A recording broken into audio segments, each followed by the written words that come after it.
Okay, recording now, I believe. Yeah. So the Castlegate Green site is located on the upper tier of what was the DePaul Institute, more recently the Bradley Center site. Three structures remained up until the summertime when they were raised. That process of clearing debris and piling the debris is still going on, but I think it should be concluding in a couple weeks. Quickly, the presentation tonight is an overview of the project, an overview of the community builders. We're the developer for the project, several slides on the actual proposal itself, and then the schedule. As I mentioned, I'm Vanessa Murphy. I'm with the community builders here in Pittsburgh. I'm a senior project manager. I'm joined by a vice president of real estate development in our Mid-Atlantic office, Juan Powell. Good afternoon. Oh, good evening. Yeah. They're also joined tonight by both our architect and our civil engineer, both of which are Pittsburgh-based firms. Bernie with Yoko Dye. Bernie Lamb. So the site that we have to develop is a little over 5 acres. We'll develop it with 7 residential buildings and a standalone management office with community room and greenhouse space.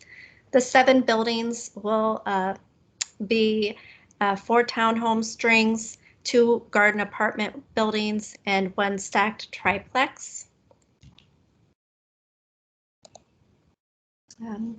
This is a map that shows its proximity to the various business districts.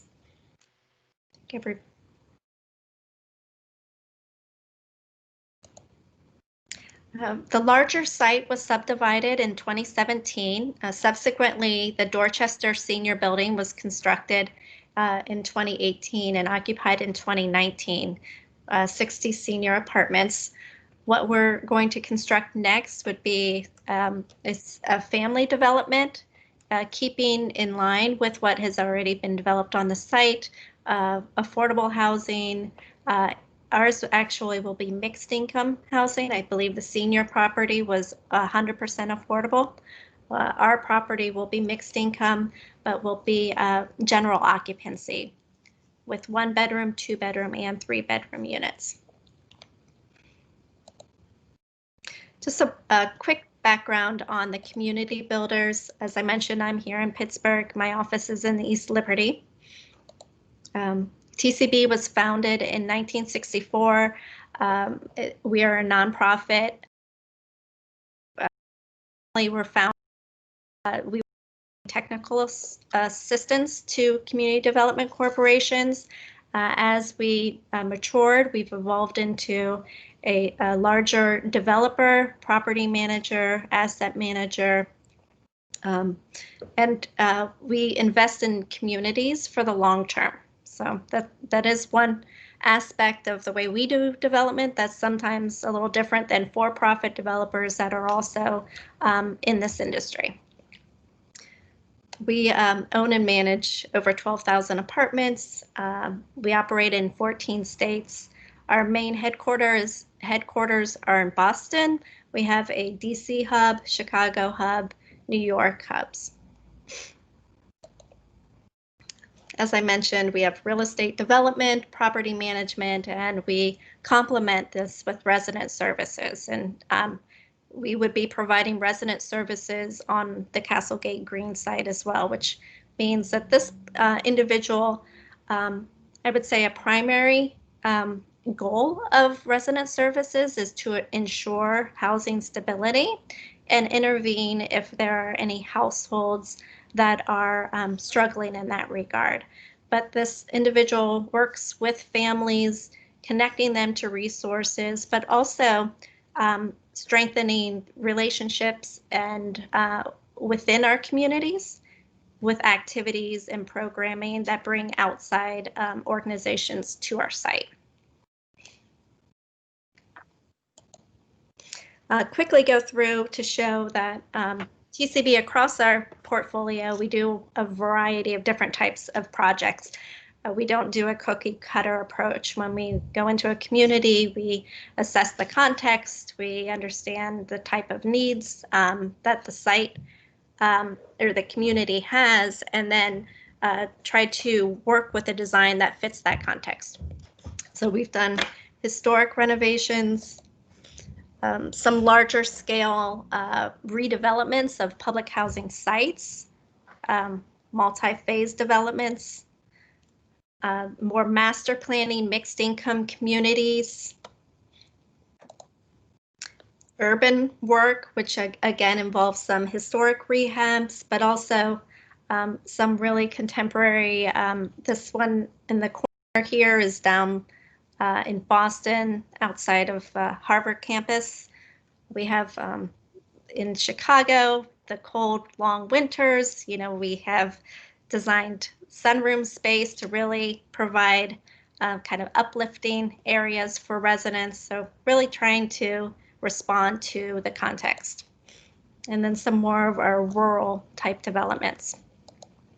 And TCB's in Pittsburgh for over 20 years. I would say our largest footprint is in our East Liberty portfolio, but we also have properties in Moon, McKees Rocks, Hillcrest Senior Residence was our most recently completed project, which is a senior building. And we're currently developing a project in Hazelwood called the Gladstone School Residences.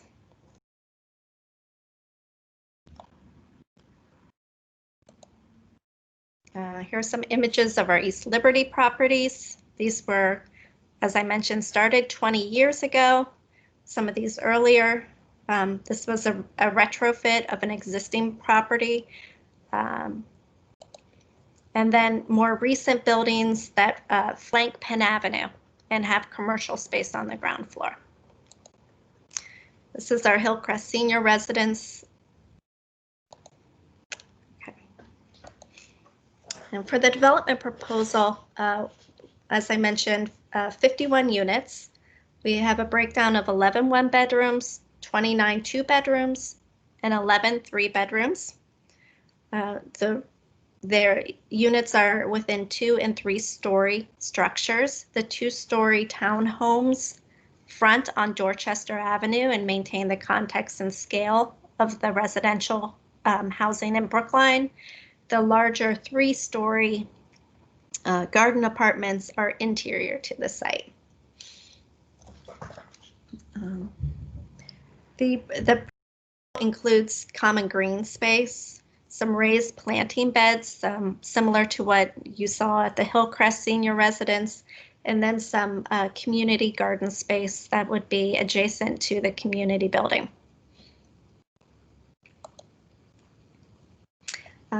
Here's some elevations of what would be flanking Dorchester Avenue. And this is the triplex building with a ground floor 3-bedroom unit and 2 one-bedroom units above.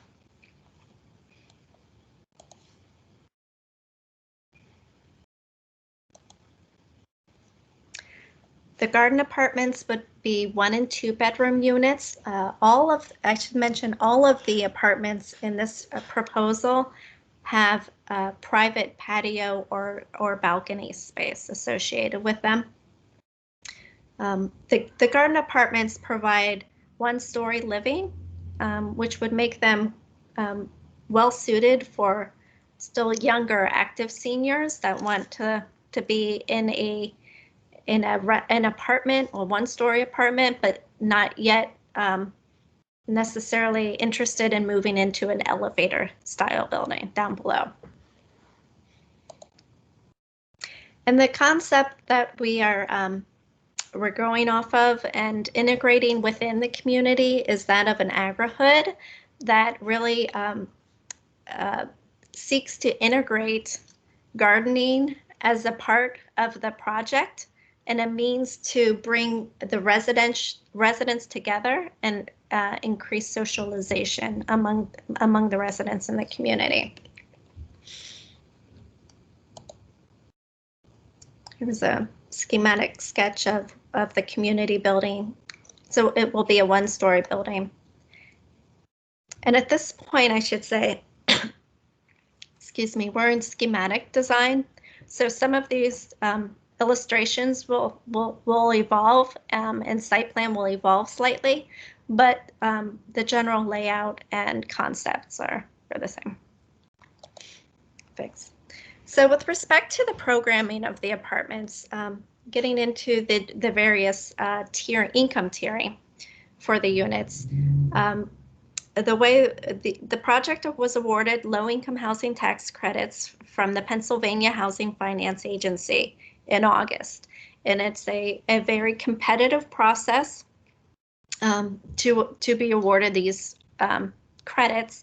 And they're used to, excuse me, fund the construction of the property. And in order to score competitively, there's income tiering that's associated with the application, some of which are just threshold requirements or scoring requirements. But this chart shows the distribution of the various income tiers that we've committed to within the property. So in total, 3%, or I'm sorry, 3 of the units would be what we call deep targeting at 20%, 2 at deep targeting 30%. The bulk of the units would be at 50% AMI, some at 6% AMI, and then what is rather unique for a LIHTC deal like this is the high number of truly unrestricted market units in the project. So we have 14, nearly 27% of the units will be unrestricted market units. To put into context what these AMI brackets mean, the low-income housing tax credit program restricts the amount of rents that the property owner can charge for the units, but it does not provide a rental subsidy. Sometimes a developer may secure a rental subsidy, such as Section 8, for some of the LIHTC units and layer that onto the units for residents, but this is not always the case. And we do not. Can I ask you a question? Sure. What is AMI? Area median income. Thank you. Sorry. No problem. So our area median income, which is like the larger metro Pittsburgh area, currently I think is around 80,000 for a 4-person household. Okay, so the rent that a property owner may charge is not to be above 30%. The rent plus the estimated utilities is not to be above 30% of a household's income. And so what that looks like for these various household sizes. So the chart on the left shows sort of the max income that the various households could have at a certain AMI to qualify. And then the chart on the right recognizes what the rent plus the utilities charged. Even it doesn't mean that the property will pay for the utilities, but we do have standard utilities that are produced by the housing authorities in our area. So those are recognized by the state as the utility allowances for a property. So for 20%, you see the max rent plus utilities for the units versus the 60% range. So a 3-bedroom, 60% AMI unit is still, when you factor it in, is still a good sum. So it's what our area is making right now.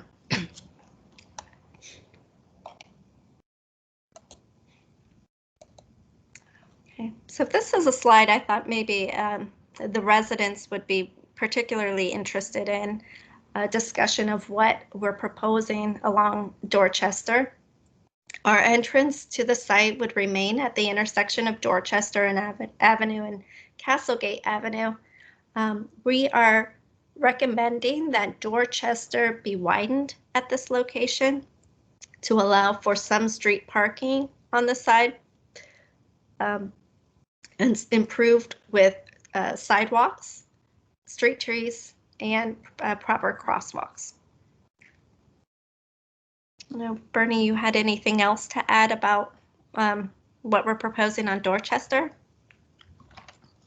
Yeah, so the only thing that I would add is that the parking counts that you may have seen in an earlier slide did not factor in any additional parking that may occur out on Dorchester Avenue, with the street parking, because it wouldn't be something that we would be restricting just to residents of of this community. So those were going to be extra parking spaces. Correct, right. That's a good point of clarification. So residents in the neighborhood are welcome to use them as well. And when we talked about the interior green, safe walking paths, safe zones for children to play within, smaller planting beds, larger sort of vegetable areas, and then areas off to the side that could be landscaped with berry patches, fruit trees, nut trees, and such.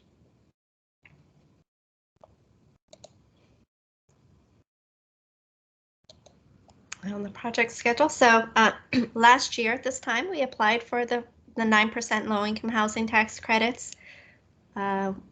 We went ahead, the developer, the current property owner, as a condition of this, demolished the remaining buildings on site. In August, we learned that we were successful in receiving a 9% award. Through the fall and into early spring, we will advance the design and continue to seek land entitlements. And end of next summer, we anticipate a construction start with an occupancy fall 2022.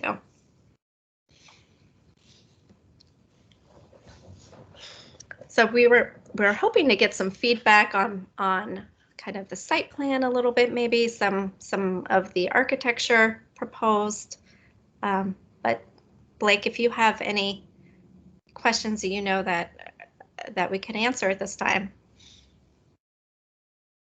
Sure. So give me a few seconds. So just some of these are my own, just as you're going through. So the AMI, that's based on essentially like a county number.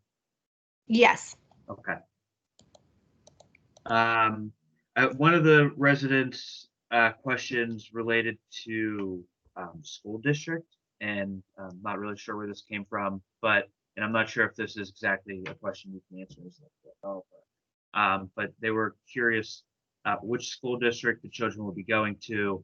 Some of that was, if they are going to Mount Lebanon school districts, is there busing? Where's the location for all that? Some general things around that. So I'm not sure if you can answer some or part of that.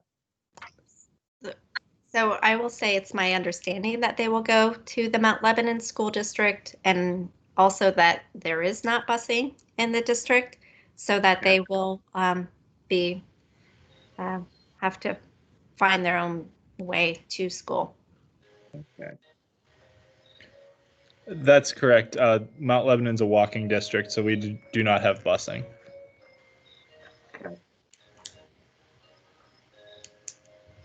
Is there any, the residents were also curious about like the number of kids, if you're sure, or if that's too early to kind of understand the general, some elements of the demographic makeup, like are these families?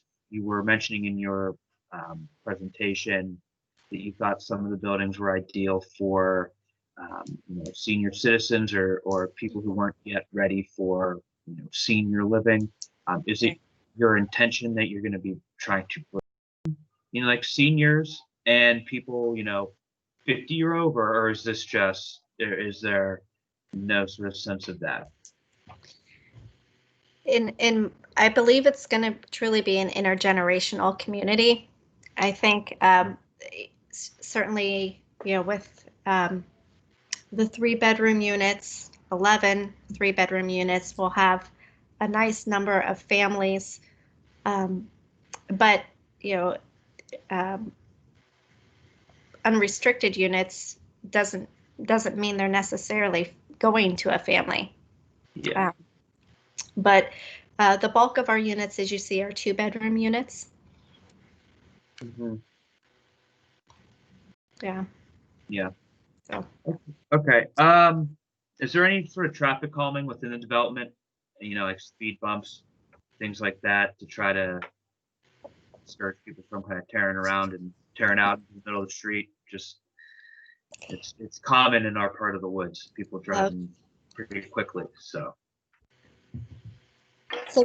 No true traffic calming. I would say the slopes and the kind of curvatures throughout the site. What doesn't read well is this is really kind of quite a slope down to this parking area and then ramps back up. So it's not level. okay. Yeah, and the other thing too is that, this is an access loop, for the parking, and these aren't going to be roads that are going to be dedicated to the township. They're parking access routes. Right. Or interior driveway. Yeah. Okay. Yeah, that's our understanding from the municipal side too, that they'll be privately owned and maintained by the property owner. They won't be municipal streets. Okay. So as far as site management goes, I guess, you guys will be doing that, once people are leasing, someone's got a problem with a leaky roof or, a busted pipe, they're going to go to you guys as site managers. Sure. Yes. Okay. And we will have on-site management. Okay. And I assume this is what you do across all of your properties? Which? I mean, is this the way you normally run developments, where you maintain like the sort of on-site management of the properties? Yes. Okay. Is there any data or information you have on the way resident, reviews from, residents, or data about, resident satisfaction with the quality of the site management? I can ask. I'm not sure if we do. You're Okay. speaking to our Pittsburgh portfolio? I mean, if you have it for the Pittsburgh portfolio, that'd be great. If you have it for the wider portfolio as well, I mean, those are definitely things I'd be interested in taking a glance at. Sure.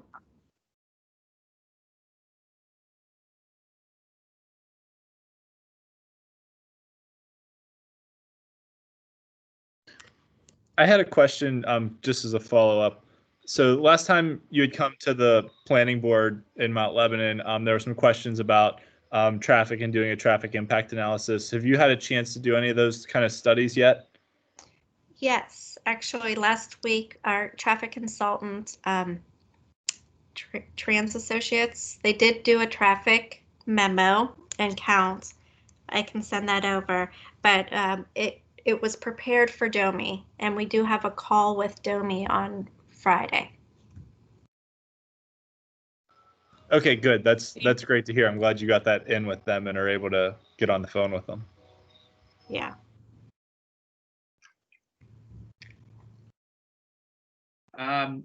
If you don't mind, I do have a few more questions. Sure. So what are your, eviction procedures for the properties? Do they vary based on, state to state, but are there internal policies that you have on how you handle evictions? What kind of causes, if there are procedures, if You know, we're in the middle of a pandemic with a lot of unemployment. If someone comes in and this economic recession is lasting beyond 2022, you know, they have a couple hard months, you know, how is like the turnaround really quickly if they're a certain percentage of AMI? How does that impact that kind of stuff? So Juan can pipe in Yeah, if he sure. has more experience, but I can't tell you what our eviction policies are, but I will say that we've been very patient and are very patient and with residents, especially if they're really responsible residents on hard times, which is what our resident service program is really about, making sure that there's housing stability. We are a nonprofit, and you know it is not. It's not necessarily always about the bottom line and getting a new tenant in. We really work. I know we work with the residents. So Yeah, I think I agree, Vanessa. I mean, I would add that our goal is to have housing stability and have good people who have temporarily had events take place where their economic welfare is diminished, supported so that they do not become homeless or lose that stability. And so through our resident services, we try to get financial resources that can support their housing stability. By the same token, we absolutely enforce our leases, that if there are residents that their behaviors or events that are taking place that are inconsistent with our guidelines and what's needed for a safe and healthy community for all, then we will enforce our leases. But absolutely, if a person, is a mother, father, family that temporarily has lost, economic support, and they're just, a good family, but this has happened, we work really hard to get financial resources in place to maintain housing stability for that family. Great. And is there any kind of retention data that you guys have that you'd be able to share? You know, like what X% of people who enter into like delinquency on their rent because of loss of income. You know, through the program we retain 80% or 95% or 30%, and some like how long they're able to kind of work in the program, just stuff like that.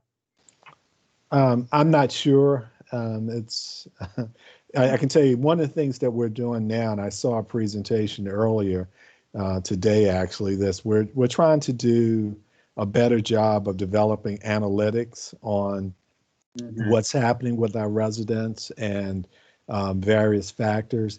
But in that presentation that I did see, and we could certainly provide some of that data on kind of resident success factors. But I did not see anything that really spoke to, economic assistance and how long that took place and what the, ratio of success. So I don't believe that we have ever captured that data, but it's certainly, something we could follow up on to confirm there's something that I'm not aware of. Okay, I appreciate that. So just another. I guess this might follow up. I guess it might be in your wheelhouse, Juan. Sure. What if someone moves in and they don't know how to garden? You got all this beautiful gardening stuff, right? What happens if you bring in a bunch of residents and no one knows how to garden or cares how to garden? What happens? I mean, that's a nightmare for me as a person who loves plants, loves gardening. Well, and I'm just thinking of all the wasted potential that could happen. Not that that will, but what happens? You have. Yeah, I think that's where is it Grow Pittsburgh initiative potentially comes into play, Vanessa?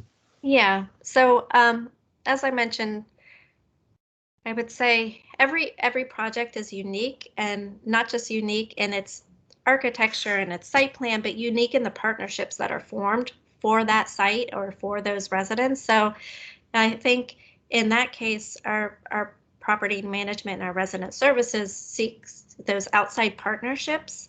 And certainly we don't want to see this go to waste. So Yeah. if there are external groups that have interest, we want to be good community members and residents, and certainly not close off from the broader neighborhood. So I can't say we're there yet, this, but certainly, yeah, we are seeking outside partnerships. Well, just in my own experience, we're working on an urban farm project in our district. We're trying to build an actual farm. Wow. And one of the groups we're working with is kind of a local group. Their name is Grounded. Yeah. Grounded. Yeah. They're great. So I mean, I'm sure this would be probably something that they would either have some interest in or be able to say, want to talk to this person. Okay. Talk to that person. I'm sure if you reach out, they might be able to, offer you guys some good help there. Great. I think Sorry. too that the the maintenance building, or I'm sorry, the management building and its potential for some community function space might be a great place for those types of groups that are there, like Farm to Table and some of the other ones in the area. Grow Pittsburgh is one mentioned. There can be education classes, and that may be something that happens in the community building. I have maybe 1-2 more questions.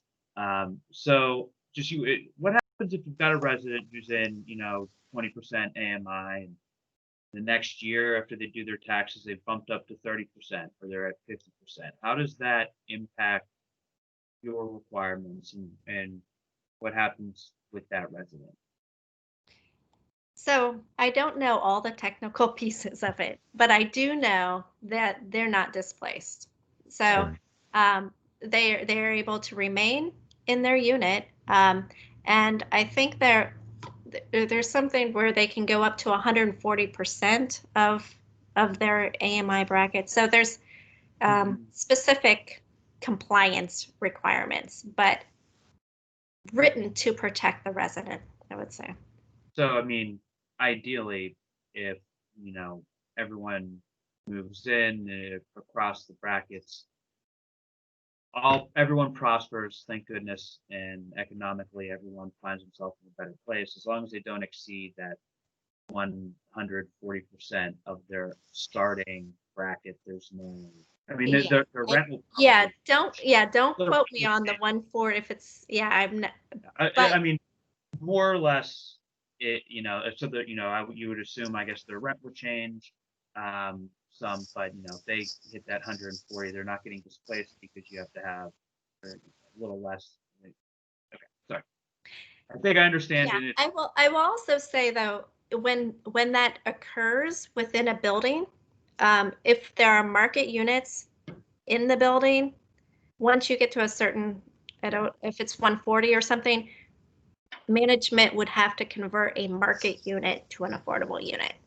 Okay. But it's certain, there's certain kind of thresholds. Okay. And then that market unit, the resident would get X amount of notice before the end of the lease, something like that. I think it would be upon turnover. Okay. Oh, okay. Okay. So Yeah. the resident would still have the chance at the market rate to say, no, I like it here. I want to stay. Yeah, not right. Not until that unit was vacated would it have to turn. Okay. Okay. This one might be more for some of our Mount Lebanon friends who are here tonight. But the portion of the street on the property that will be Castlegate Green that's facing Dorchester, you guys are talking about extending the street and putting a sidewalk in. Is it that street is shared down the middle between Mount Lebanon and the city, or is it the city has the full portion of the street? I don't remember if we ever talked about that in a previous meeting. I think from what I've gathered over the last year is that we believe the city owns the full street. Okay. Yeah, that's what I've heard as well. which is why we're engaging with DOMI to get their guidance and approval on what we're proposing for this side of the street. Okay. That's correct. The Mount Lebanon line is the curb line, so the city does have the whole street. The mute button works really well. Yeah. As I'm as I'm looking, I guess the only other question, when you're looking to recruit and bring in new tenants, like how is that process happen? Are there certain requirements on where or how you have to advertise them? Like is it just you throw up notices on Zillow and like apartments.com or Yes. I think all of the above, right? Yeah. So are you talking about initial occupancy? Sure. And then I guess part two, 10 years from now, you've got some vacancies and they need to be some of the subsidies. Like how do you advertise or what agency are you working with, that kind of stuff. So we typically have waiting lists at our properties. So that's where one goes first. The management team goes first to the wait list. And those wait lists are kind of, I'm not sure of the frequency, but they are purged. Like they check the residents regularly to make sure that they still want to be on the wait list.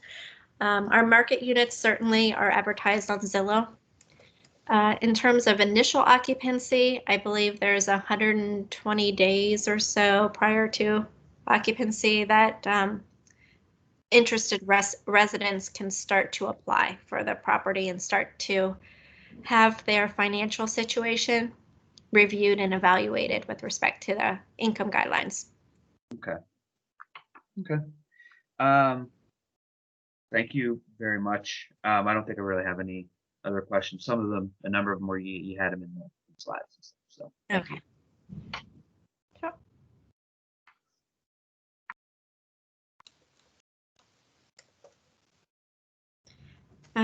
Any comments on the architecture? Do you know from your constituents, Blake? I can't speak to them necessarily, but since you asked, so because you guys were talking about trying to maintain some of the neighborhood aesthetic with the units facing towards the street, and then got the 3-story unit kind of back there.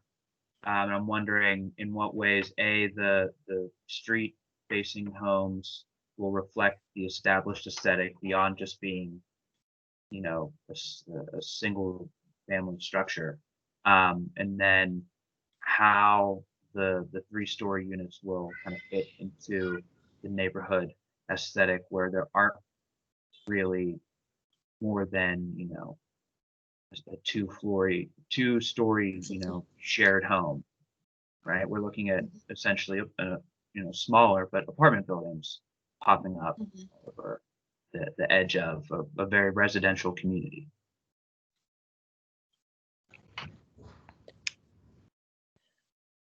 Do you want me to take this one or? Yeah, I think I just wanted to, and I think Bernie should kind of help me on this, that the grade is such that it does go down, and then it is more or less those taller buildings are, and once you enter the site, it would be on a little bit of a lower plane, so it will not be perceived as such. So how much of the stories would be concealed by the elevation changing?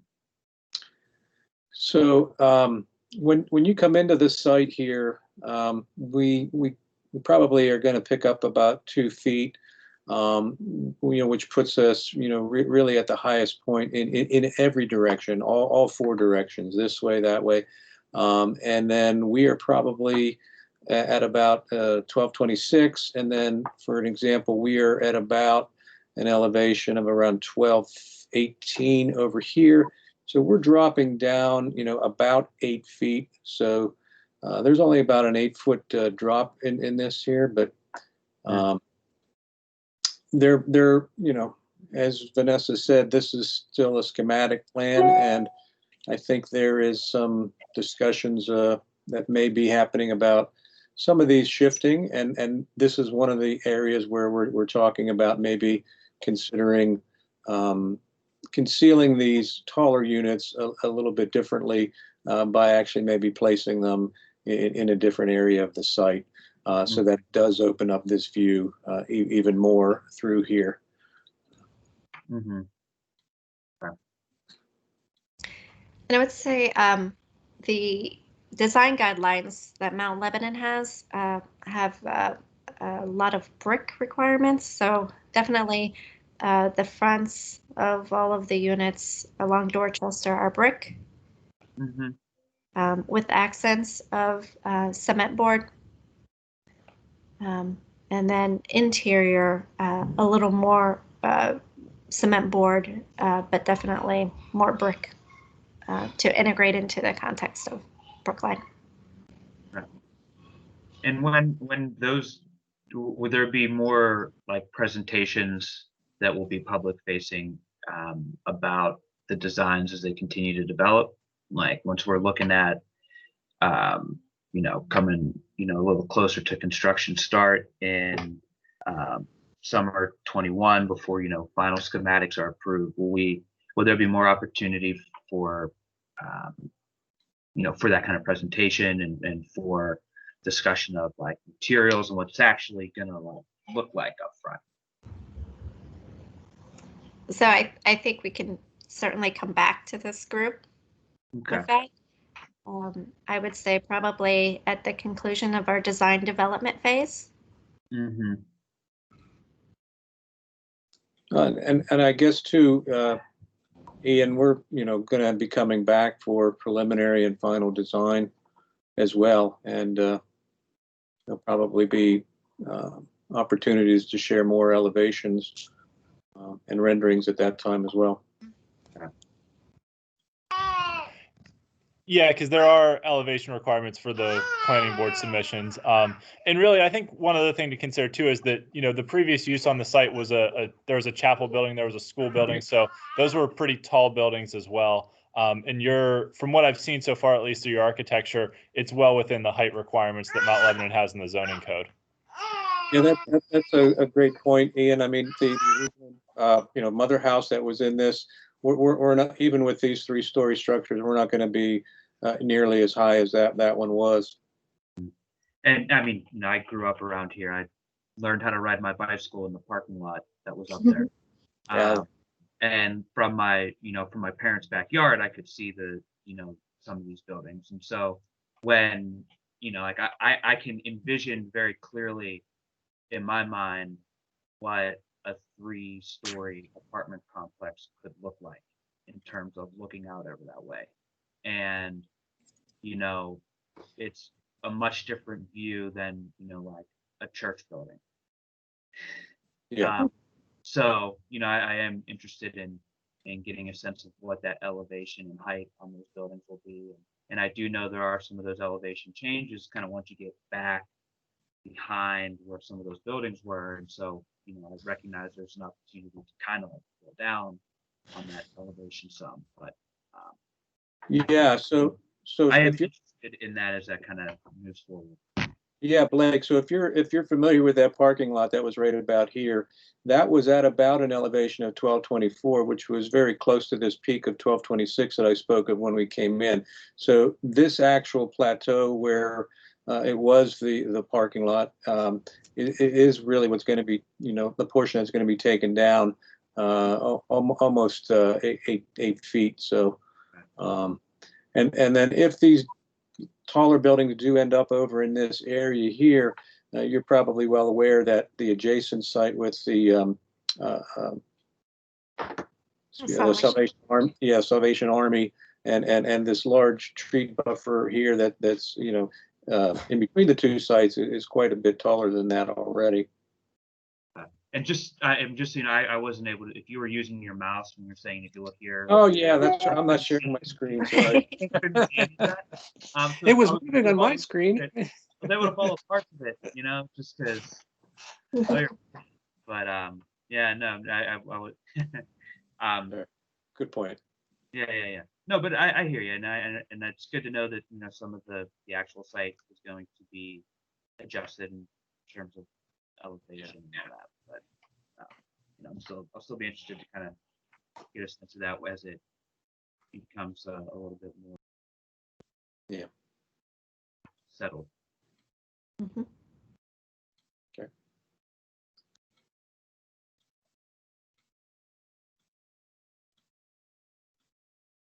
Laura or Ian, any questions for us? Nothing from me. I think you've answered most of the questions that we normally cover in the material that we push out to residents. If there are any questions I get along the way, I'm happy to pass them along to you. Sure.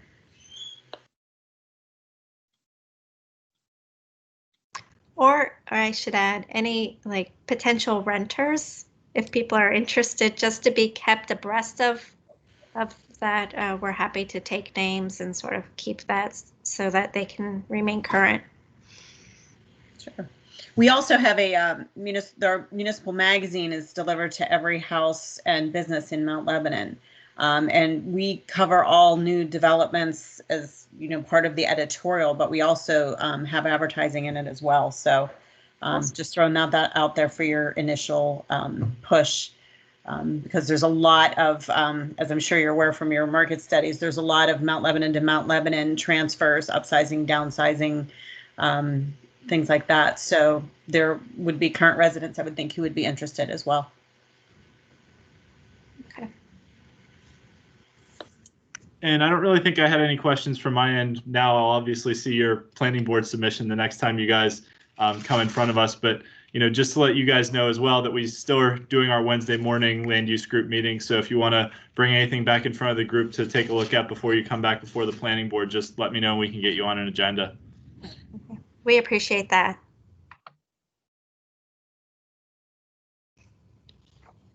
Okay, if nothing else, we can conclude. Thank you. Okay, thanks a lot. Thank you very Have a good much. evening. This was informative from my perspective. I really appreciate it. Yep. Thanks. Thanks, everyone. Okay, have a Night, good evening.